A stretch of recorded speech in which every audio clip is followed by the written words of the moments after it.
Le zoo de Colchester a beau être fermé au public, derrière ses portes, la vie bat son plein.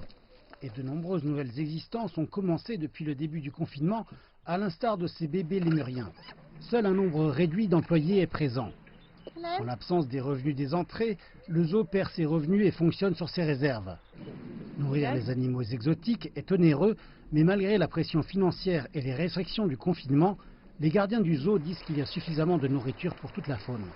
Nos fournisseurs se sont très bien débrouillés pour maintenir l'approvisionnement. Nous avons aussi beaucoup de chance que la communauté générale se soit également montrée très généreuse. Nous avons reçu diverses portions de la part de poissonniers ainsi que des fruits et des légumes qui nous ont aussi été donnés. Donc cela contribue beaucoup à nous supplémenter et à nous assurer que tous les animaux maintiennent leur régime routinier.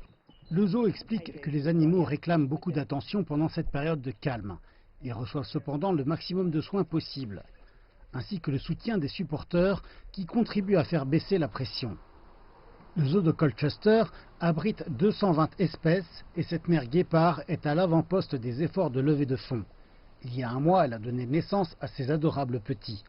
Le zoo procède à une compétition de levée de fonds pour leur donner un nom. Les mesures de confinement exercent un impact dans tout le Royaume-Uni et même les zoos les plus célèbres bataillent pour se maintenir à flot. Ces pingouins du zoo de Londres jouissent du soleil et d'une baignade, mais leur mode de vie oisif a un coût. Et depuis qu'il a fermé pour la première fois depuis la Deuxième Guerre mondiale, le zoo a perdu tous ses revenus de la vente des billets. Nous dépendons à 100% des visiteurs pour le financement que nous recevons. Donc nous autres, la Société zoologique de Londres, nous sommes un organisme sans but lucratif. Pour nos deux zoos, nous ne recevons aucune subvention du gouvernement. Et c'est le prix du billet que les visiteurs paient, ainsi que nos membres incroyablement loyaux qui nous soutiennent. C'est ce qu'ils paient qui finance cet exceptionnel élevage d'animaux. La Société zoologique de Londres s'occupe de 2 jardins zoologiques, ainsi que d'un programme de conservation. La facture mensuelle pour le soin aux animaux s'élève à l'impressionnant montant d'1 million de livres sterling.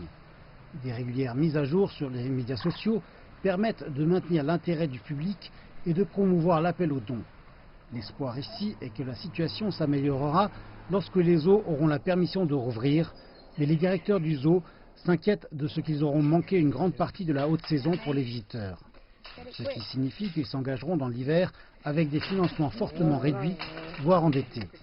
Cependant, toujours avec de nombreuses gueules affamées à nourrir.